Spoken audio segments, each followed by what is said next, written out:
I'm Ava Mitchell, and this is the story of how I learned that sometimes family can be your worst enemy, especially in business. For 10 years, I poured my heart and soul into our small family-run tech company, transforming it from a struggling startup into a $50 million enterprise. But success has a way of exposing the ugliest sides of people, even the ones who are supposed to stand by you. I remember when it all began. Back when our family business was just a tiny computer repair shop in a strip mall, barely making enough to get by. My dad had started it 20 years ago, and despite its struggles, it was his pride and joy. My sister, Lauren, was always the golden child. Straight A's, elite business school, Dad's favorite. Meanwhile, I was the quiet one, the one who stayed behind to help him while pursuing a computer science degree at a local college. Ava, you're wasting your potential here, Lauren would say during her visits home from school. You should aim higher. But I saw something in that little shop that no one else did, potential. While Lauren was off studying theoretical business models, I was learning how the real world worked. I was coding, fixing systems, spotting gaps in the market that no one else was paying attention to. During my final year of college, I developed our first proprietary software, a simple but effective inventory management tool for small businesses. It wasn't groundbreaking, but it was affordable, user-friendly, and met a real need. At first, Dad was skeptical. But when local businesses started buying licenses, his tune changed. Maybe you're onto something here, kiddo, he said, and for the first time, I saw a flicker of pride in his eyes. That moment meant everything to me. If only I had known how temporary it would be. Under my leadership, the business began to grow. I worked 14-hour days, 7 days a week, pouring everything I had into our success. While Lauren was climbing the corporate ladder at a top consulting firm in New York, I was building something real. Our tiny repair shop evolved into a full-fledged software development company, expanding from local clients to national corporations. Mom watched me with quiet concern. Don't work yourself into the ground, Ava, she'd say, bringing me dinner at the office. You need a life outside of this. But I couldn't stop. Maybe part of me was still chasing validation. Maybe I just wanted to prove that I could make something of my own. 5 years into our transformation, we hit our first $1 million in annual revenue. That's when Lauren suddenly took an interest in the family business again. She quit her high-profile job and moved back home. At a family dinner, she made her grand announcement. I think it's time I took my rightful place in the company, she said, flashing her trademark confidence. With my business expertise, we could really take things to the next level. Dad practically lit up. That's wonderful, sweetheart. We could use your professional touch around here. I sat there, my fork suspended midair, trying to process what was happening. The company I had built from nothing was now being handed to Lauren like some kind of inheritance. I swallowed my objections and played along. Lauren was appointed as co-CEO, despite having zero experience in our industry. Dad insisted it was good for our company's image to have someone with her credentials at the helm. So while I continued handling product development and operations, she took over marketing and investor relations. For the next 5 years, our business flourished, but so did the tension. I kept developing new software, building relationships, and improving our services. Meanwhile, Lauren crafted an image for herself as the face of the company. She gave interviews about being a woman in tech, accepted awards for entrepreneurship, and took credit for innovations she had nothing to do with. Our revenues skyrocketed to $50 million, but so did the power struggle. Lauren began excluding me from key meetings, making decisions without consulting me, slowly, methodically, pushing me to the sidelines of my own creation. Then came Dad's 60th birthday party, the night that changed everything. The party, of course, was Lauren's idea. She had rented out the grand ballroom at the city's most expensive hotel and invited all our business associates. It wasn't really a birthday party, it was a networking event disguised as one. But that was Lauren's style. Everything had to serve a purpose. I arrived early to help with preparations, wearing a simple black dress. The moment Lauren spotted me, she gave me that disapproving look I had grown used to over the years. Couldn't you have made more of an effort? She hissed. These are important people, Ava. I ignored her, and focused on greeting guests. The room quickly filled with business executives, investors, and family friends. Lauren worked the room like a politician, shaking hands and flashing her perfectly rehearsed smile. I, as usual, stayed in the background, making sure everything ran smoothly. Dinner was served, and just as I was starting to relax, Lauren clinked her glass for attention. I expected a typical speech, a tribute to Dad, maybe some nostalgic childhood memories. Instead, she dropped a bomb that shattered everything. As we celebrate Dad's 60th birthday, she began, her voice confident and commanding, I think it's time to announce some changes at Mitchell Tech. My stomach twisted. Changes? The board has agreed that the company needs unified leadership to move forward, she continued, her words slicing through the room like a blade. Board meetings? What board meetings? For too long, we've been held back by outdated thinking and resistance to change, Lauren went on, her eyes locking onto mine. That's why, effective immediately, I will be taking over as sole CEO. It's time for certain elements that no longer serve our growth to step aside. A murmur rippled through the crowd. I sat there, frozen, as Lauren carried out her corporate execution in front of our entire network. Some people, she added, her voice dripping with false sympathy, are better suited for technical roles rather than leadership. She was talking about me. Humiliating me. My sister, Ava, has done an adequate job maintaining our legacy systems, but in today's fast-moving industry, we need vision. We need excellence. And frankly, Ava, you're just not cut out for this level of business. I turned to Dad. Say something. Stand up for me. But he just nodded along, a proud smile on his face. Mom, on the other hand, kept her eyes down, her hands trembling slightly on the table. Lauren wasn't done. The truth is, she said, her voice rising for dramatic effect, Ava, you are worthless in today's business world. Your outdated ideas and lack of formal business education have become the liability. It's time for you to step aside gracefully. The silence in the room was suffocating. Hundreds of eyes were on me, waiting for my response. I could feel the pity, the judgment, the unspoken agreement with Lauren's words. Everything I had built, every late night, every sacrifice, it was all being stripped away in front of everyone. Slowly, I stood. My chair scraped against the floor, the sound slicing through the hush like a gunshot. Everyone expected a scene, maybe tears. A screaming match. Instead, I simply picked up my purse, walked over to Dad's table, and placed a small, wrapped package in front of him. Happy birthday, Dad, I said quietly. Then I turned and walked out, head held high, leaving behind the whispers, the stares, and the sister who thought she had won. That night, I sat in my home office, surrounded by awards and patents that bore my name. Lauren believed she had taken everything from me, but she had forgotten one crucial detail, something that would turn her moment of triumph into the biggest mistake of her life. As I powered up my laptop and began typing, a small smile played on my lips. Tomorrow would be interesting. After all, there's more than one way to run a successful business. And in 10 years, I had learned far more than Lauren had in all her fancy business classes. The next morning, the sun rose bright and clear. And with it, everything was about to change. I arrived at the office early, before anyone else, and waited.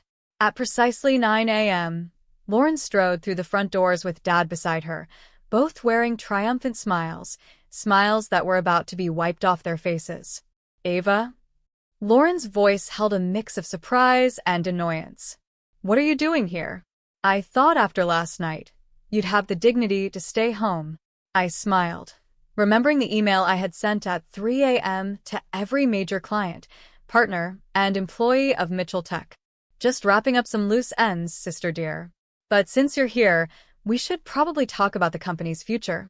There's nothing to discuss, Dad interjected, his voice firm. Lauren's in charge now. The board has already approved it. Ah, yes, the board, I said, pulling out my tablet. Let's talk about that. I tapped the screen, and the conference room's main monitor lit up with a document. You see, while Lauren was busy planning parties and giving interviews, I was actually building this company. And there are a few things you both seem to have forgotten. I pulled up another document, zooming in for emphasis. First, let me remind you that I own 51% of Mitchell Tech shares. When we incorporated 10 years ago, Dad gave Lauren and me equal shares, 25% each, while keeping 50% for himself. But 3 years ago, when we needed capital for expansion, Dad sold me 6% of his shares. Remember that day, Dad? You were too busy attending Lauren's award ceremony to handle the negotiations yourself, so you signed the papers without reading them carefully. The color drained from both their faces. Lauren's perfectly manicured hands gripped the conference table. "That's impossible," she whispered. "Dad would never." "But he did," I interrupted, pulling up another document. "And that's not all." I clicked again, and another screen filled with legal filings. The core software that generates 80% of our revenue? It's not owned by Mitchell Tech.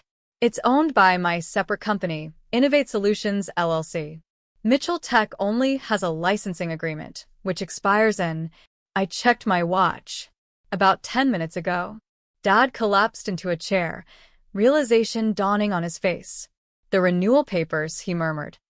"The ones you asked me to sign last week, the ones I didn't read because you were too busy helping Lauren plan the party?"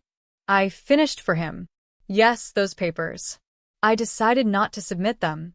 Lauren's face twisted in rage. "You underhanded little." "Careful, sister." I cut her off smoothly. "You might want to hear the rest before you finish that sentence." I clicked again, and a flood of emails appeared on the screen. "While you were busy announcing my graceful exit last night, I was sending emails to our clients.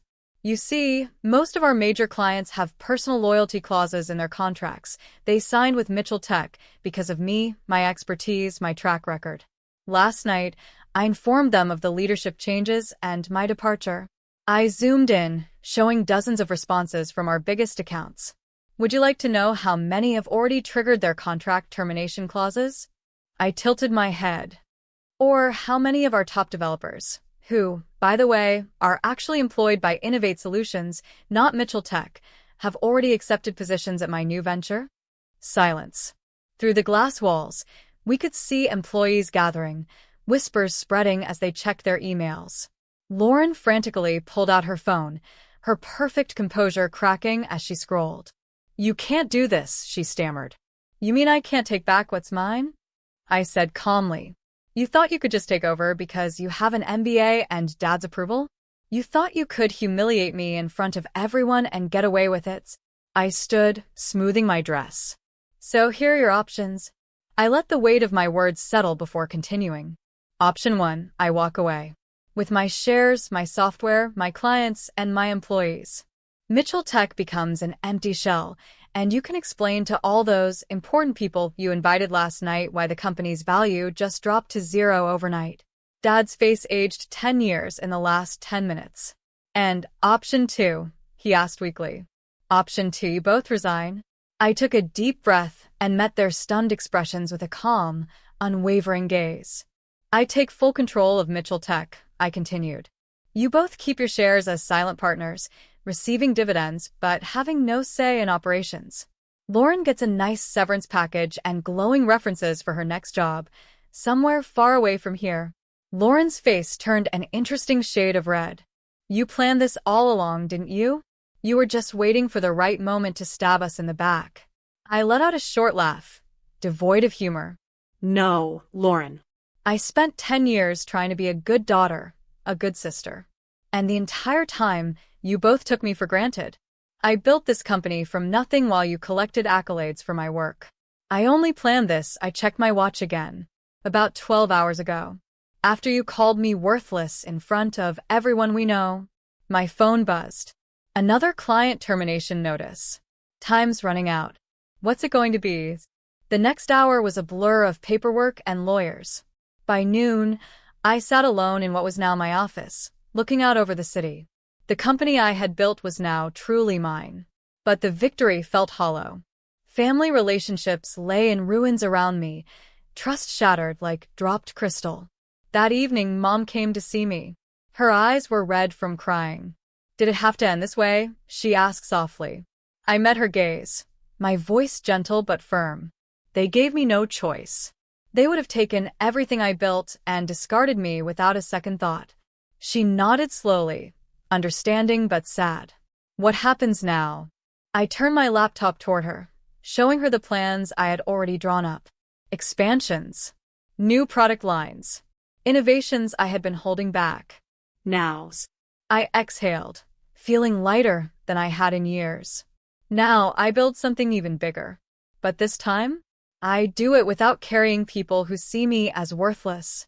1 year later, under my sole leadership, Mitchell Tech tripled in value. Lauren found a job with a startup in Silicon Valley, humbled but hopefully wiser. Dad retired, finally understanding that his golden child had nearly destroyed his legacy. We see each other at holidays, maintaining a polite distance, masking wounds that may never fully heal. Sometimes, late at night, I look at old family photos and feel a twinge of sadness for what we lost. But then, I remember that night at the birthday party. The look of disdain on Lauren's face. The way Dad nodded along with her cruel words. And I remind myself, in business and in family, respect is earned, not given. They learned that lesson too late. My story spread through business circles, a cautionary tale about underestimating the wrong person. At industry events, I often catch whispers. That's Ava Mitchell, the one who... They never finish the sentence. They don't have to. My success speaks for itself. Last week, I received an invitation to speak at Lauren's business school's graduation ceremony. The topic? Hidden strengths, the power of underestimated leaders. I accepted the invitation with a small smile, already planning my speech. After all, I have quite a story to tell. The company continues to thrive under my leadership. But more importantly, I found peace with my decisions. Sometimes, the strongest message you can send is simply proving people wrong. And sometimes, the best revenge isn't about destroying others. It's about rising so high that they can't help but see their own mistakes. As I sit here in my office, overlooking the city, I remember something my mother once told me. Success is the best revenge. But wisdom is knowing when to stop seeking revenge and start seeking growth. She was right. I've moved past revenge. These days, I focus on building something meaningful, something that will outlast the petty jealousies and family drama. I still keep that wrapped birthday present I never gave Dad. A photo album of the company's journey, from that tiny repair shop to what it is today. Maybe someday, when the wounds have healed enough, I'll finally give it to him. Until then, it sits on my shelf, a quiet reminder that our greatest strengths often come from the very things others underestimate about us.